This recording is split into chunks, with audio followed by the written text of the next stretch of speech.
aku memutuskan kembali ke rumahku, membersihkan badan, dan istirahat untuk beberapa jam. Jadwalku hari ini adalah mengumpulkan fakta-fakta tentang siapa yang akan melakukan niat jahat tersebut. Sesuai dengan permintaan Henry, aku akan mengawasi ketiga pelayan rumahnya berdasarkan keterangan yang kudapatkan. Ada kemungkinan rencana pembantaian di rumah itu akan dilaksanakan pada hari Sabtu malam, di mana Henry biasa selalu pergi mengunjungi pamannya di wilayah Permata Biru.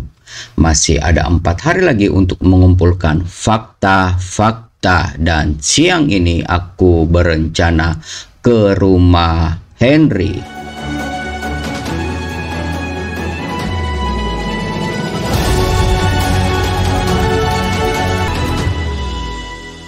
Ya, jumpa lagi Sobat Podcast Radio dalam cerpen hari ini, yaitu Penjaga Harta Warisan bagian kedua, di mana kemarin atau edisi sebelumnya kita sudah membahas tentang topik ini, penjaga harta warisan yang bagian pertama. Jadi bagi kalian yang belum mendengarkan bagian pertama, silakan lihat edisi sebelumnya karena supaya ceritanya lebih seru, guys. Baik, selama bulan April 2021 ini kita akan membahas cerita pendek buat kalian ya. Dan mohon maaf karena satu dan lain hal, selama bulan April live streaming ditiadakan. Tapi tenang aja, bagi-bagi pulsa tetap ada, guys. Di akhir dari podcast ini kami akan menyampaikan sebuah tebakan. Kalian harus menyelesaikan tebakan tersebut dan silakan tulis jawabannya di kolom komentar di bawah ya. Dan bagi kalian yang beruntung akan mendapatkan pulsa gratis dari kami. Oke, baik, sebelum kita melanjutkan, kami mohon dukungan kalian untuk melengkapi kami dengan mensubscribe dan like dan komen juga untuk perkembangan kami.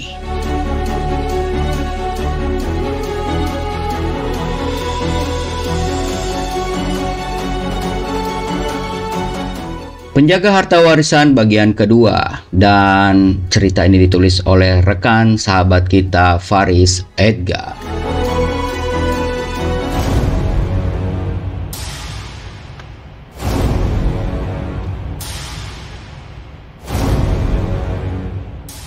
Rumah ini memang jauh lebih besar. Dari hiasan-hiasan serta lukisan di dalam rumah ini merupakan mahakarya klasik yang dipadukan dengan nuansa modern masa kini. Lantai keramik berwarna merah, marun dan dilapisi dengan ukiran-ukiran indah menghiasi lantai ruang tamu. Sangat kontras dengan yang terlihat dari luar. Wajar saja setiap mata baru akan terpana ketika masuk ke rumah ini. Sang pemilik rumah menyambutku dengan gembira. Ia berdiri di antara ketiga pelayannya yang sangat menghormati tamu. Sebelum berangkat, aku sudah membuat rencana agar aku benar-benar siap menghadapi ketiga pelayan tersebut. Henry mengizinkanku untuk menggunakan ruang belajarnya sebagai tempat interogasi. Aku membuatnya menjadi sesi 3 interogasi yang dimulai dari Pak Aryo, kemudian Indra, dan yang terakhir Aryani. Aku menunggu di ruang belajar. Beberapa menit kemudian masuklah Pak Aryo. Satu hal yang terlintas di benakku tentang orang ini adalah bahwa ia benar-benar sudah tua sekali dan sangat tidak cocok untuk melakukan tugas seperti yang dikatakan Henry.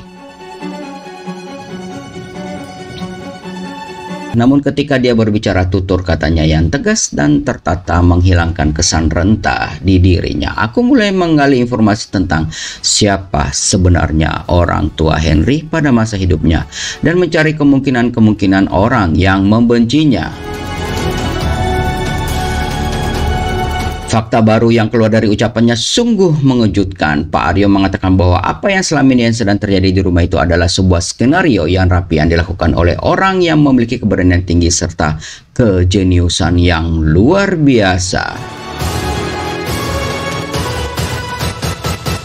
Sebuah konspirasi yang hendak menghancurkan hubungan keluarga yang sudah terbangun kokoh di antara pondasi-pondasi kepercayaan antara seorang pelayan dan mendiang majikannya, guys. Menurut penuturannya, Henry ternyata bukanlah anak kandung dari Hendro Wibowo dan Bu Senja, melainkan anak asuh yang mereka ambil dari rumah bersalin miliknya saat Henry baru lahir ke dunia.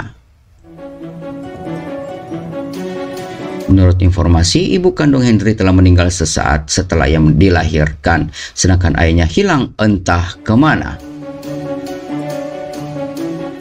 Saya menyaksikan sendiri bagaimana ia diambil sebagai anak asuh, katanya. Kemudian mereka merawat dengan penuh kasih sayang hingga sampai pada titik di mana perusahaan Tuan dan Nyonya Hendro sangat membutuhkan konsentrasi mereka berdua. Hal itu membuat Henry kecil kehilangan kasih sayang dari mereka lagi, guys. Kesibukan mereka membuat Henry kecil seperti kehilangan tempat untuk berlindung. Hal itu terjadi sampai melewati masa remaja serta sampai sekarang. Hingga pada suatu ketika saat mendapati Henry sedang membuka berkas-berkas kelahirannya di lemari Ibu Senja. Pada saat itu pula saya benar-benar terkejut dan ekspresi wajahnya ketika melihat surat-surat itu dari luar kamar yang pintunya sedikit terbuka. Saya sempat memperhatikan raut wajah yang mengerikan. Wajah tersebut bercampur antara kesedihan yang mendalam atas kehilangan orang tua kandungnya dan kebencian teramat sangat karena merasa dibohongi selama ini. Saat itu saya membayangkan bahwa akan terjadi hal buruk di rumah ini, dan benar saja pada suatu malam di bulan September 2001 sebuah kejadian tragis terjadi meninggalkan duka mendalam di rumah ini, guys.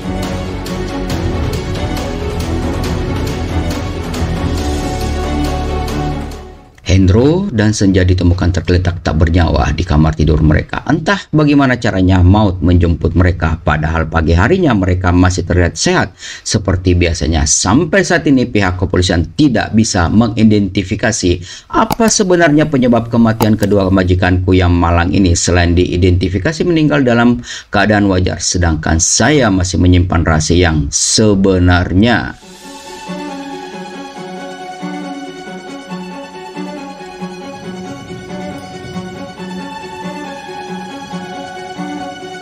Ada kemungkinan anak asuhnya lah yang melakukan semua kejahatan ini. Tapi seperti apa yang polisi ungkapkan, mereka tidak memiliki cukup banyak bukti untuk melanjutkan kasus ini. Begitu pula saya.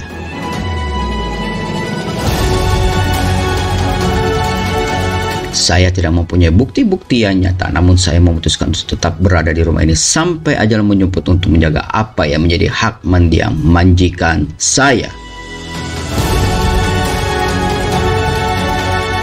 Beberapa minggu kemudian saat saya sedang mengantarkan mesin pemotong rumput milik salah seorang teman yang biasa saya pinjam untuk memotong rumput di halaman rumah, saya secara tak sengaja melihat Henry sedang berbicara dengan orang aneh yang berjalan dengan kedua kakinya dilipat ke dalam. Entah apa yang mereka lakukan, tapi dari mukanya saya menyadari ada kemiripan antara mereka berdua jika mereka duduk berdampingan. Tunggu. Sebentar, Pak. Apa maksud Pario laki-laki aneh yang berjalan dengan kaki dilipat ke dalam ini? Apakah mirip seekor penguin? Tanyaku. Ya, Saudara Faris, benar sekali. Akhirnya lengkap sudah semua cerita ini. Saya rasa interogasi kali ini cukup sampai di sini. Sebentar, Pak, saya ingatkan bahwa dalam seminggu ke depan Bapak harus menjaga kondisi badan agar sehat selalu. Dan saya minta tolong jika ada orang lain yang memberikan minuman pada Bapak saat bekerja, jangan sampai Bapak terima. Atau setidaknya berpura-puralah meminumnya. Meskipun dari anak saya sendiri, ya meskipun anak Bapak sendiri, hanya untuk 1 minggu ke depan. Baiklah, terima kasih Saudara Faris. Ya, sekarang silakan keluar dan bersikaplah seperti biasanya. Jangan lupa untuk memanggil Indra. Untuk Untuk interogasi yang kedua, aku hanya mencari beberapa informasi tentang kebiasaan-kebiasaan majikannya itu, dan seperti yang sudah kuduga, perang dingin antara Henry dan Pak Aryo ayahnya sangat sengit. Meskipun begitu, Indra dan Henry tidak memiliki rasa permusuhan. Sebelum menutup interogasi terhadap Indra, aku kembali mengingatkan agar pada malam satu ini semua orang diharapkan supaya tetap waspada terhadap apa yang akan terjadi.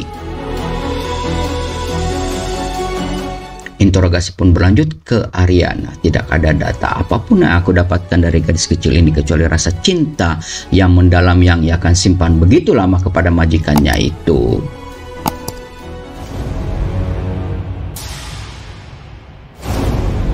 Dan ketika aku memberikan fakta terbaru tentang Henry, gadis itu langsung naik pitam. Namun aku segera memberinya pengertian sekaligus meredakan amarahnya dan berusaha membuatnya kembali tenang seperti biasa. Ariana, ayahmu adalah kunci untuk membuka semua kebusukan Henry, jadi tolong jaga dia baik-baik, jangan sampai sesuatu terjadi padanya. Malam Sabtu nanti, delegasikan apa yang aku rencanakan ini kepada ayahmu dan kakakmu. Semua serangan akan ditujukan kepada kalian sebagai penjaga harta dari Bapak Hendro Wibowo dan Ibu Senja.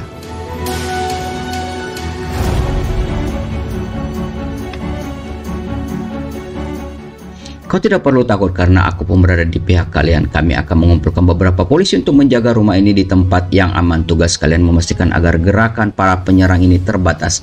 Jangan sampai mereka bertindak leluasa. Sekarang kembalilah kepada pekerjaanmu dan bersikaplah seperti biasa seolah tidak ada apa-apa.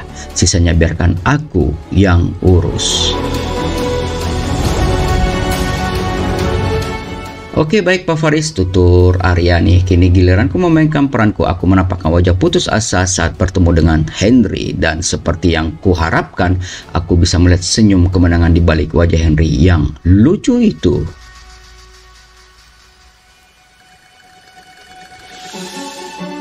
Aku rasa aku butuh beberapa waktu untuk mendalami kasusmu, Henry, kataku. Kamu menyerah, celetuknya.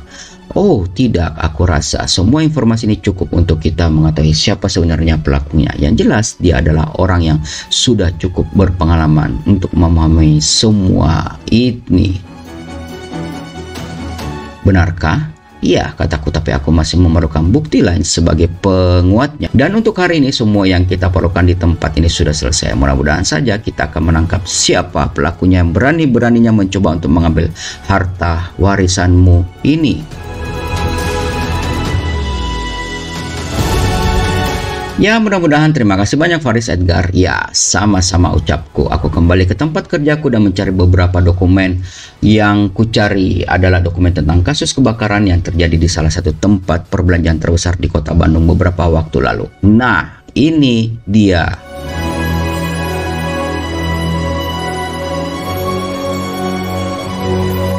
Aku mulai membaca berita tersebut dan melihat clipping-clipping kecil yang kuambil dari koran. Aku menemukan beberapa informasi yang sangat berkaitan dalam kasusku kali ini. Pada saat kebakaran terjadi, api benar-benar melahap semua yang ada di mall tersebut. Kisah pilu dialami oleh Melinda pada saat ia sedang melintas di tempat itu bersama sang suami. Tiba-tiba ledakan besar terjadi sehingga semua orang panik, termasuk Melinda.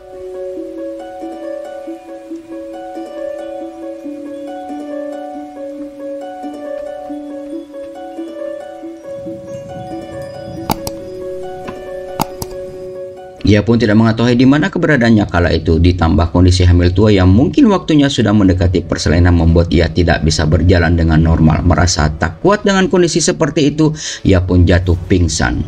Ia dilarikan ke rumah sakit bersalin untuk melakukan proses persalinannya. Tapi sayang, seribu sayang, meskipun anaknya lahir dengan selamat, Melinda telah kehilangan banyak darah hingga ajal pun akhirnya menjemputnya. Kini anak itu diasuh oleh pemilik perusahaan rumah bersalin tersebut, yaitu Bapak Hendro Wibowo dan Ibu Senja. Oh, begitu rupanya akhirnya semua cerita semua sudah tersusun rapi. Saatnya membuka sebuah pentas drama.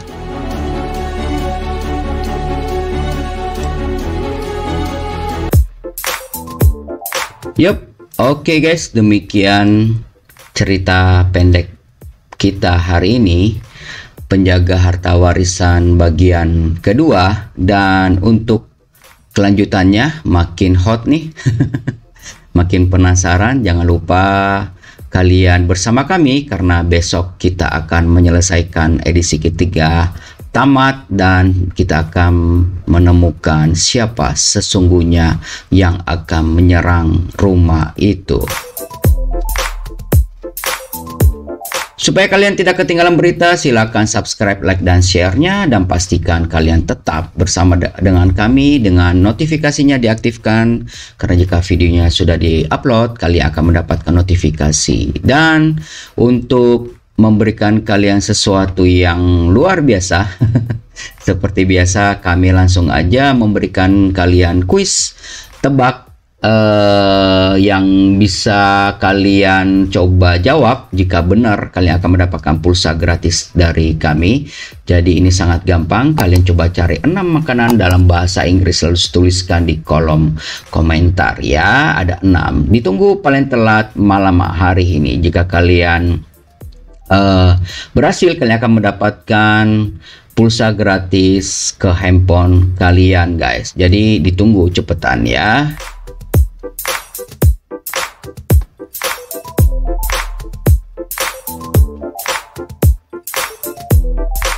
Baik, sebelum kita closing, kami sangat membutuhkan dukungan support kalian guys untuk peningkatan dan perkembangan channel ini dengan mengklik tombol subscribe-nya. Jangan lupa juga memberikan komentar di deskripsi untuk melengkapi kami. Terima kasih bagi yang sudah subscribe kami ya.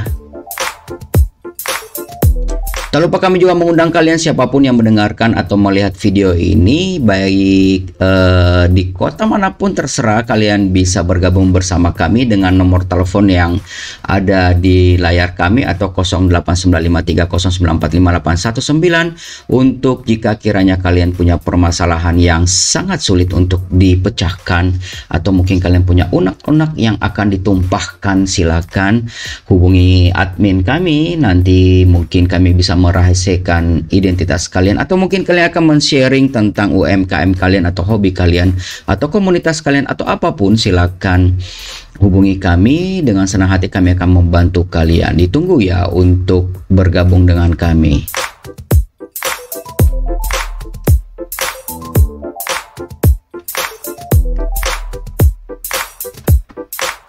Baik guys, akhir kata Mimin Freddy mohon pamit. Maaf jika ada salah-salah kata, koreksi dan idenya silahkan tulis di kolom di bawah ya untuk kemajuan channel podcast ini. Tetap jaga kesehatan kalian, gunakan masker, cuci tangan, istirahat yang cukup, olahraga ringan dan untuk menjaga stamina kalian dan imunitas kalian. Dan ingat, virus ini masih ada, gunakan masker jika kalian akan keluar dari rumah. Dan jika tidak penting-penting banget, tidak perlu keluar, tapi kalau harus keluar, tetap patuhi protokol kesehatan dan jauhi kerumunan. Oke guys, terima kasih sudah mendengarkan kami. Mohon maaf ya jika ada salah-salah kata. Sampai jumpa besok. God bless you all.